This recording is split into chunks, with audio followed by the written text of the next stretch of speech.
ফল আল্লাহর নিয়ামত। আসসালামু আলাইকুম, কেমন আছেন সবাই? তো আমার ঘরে টিনের চালে একটা বেল গাছ আছে, সেখান থেকেই সেহেরি খাবার 10 মিনিট আগেই বেলটা পড়ছে।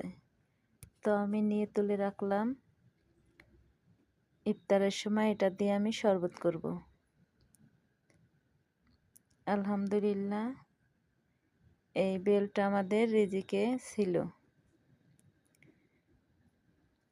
এই তো দেখেন, সুন্দর পাকছে বেলটা, গাছে থেকেই পাকা পাকা বেল পড়ছে।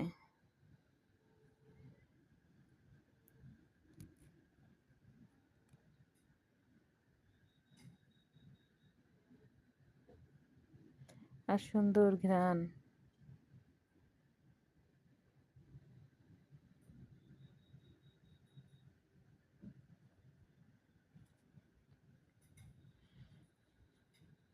এতে ইফতারে আমি বেলটা দিয়ে শরবত করব।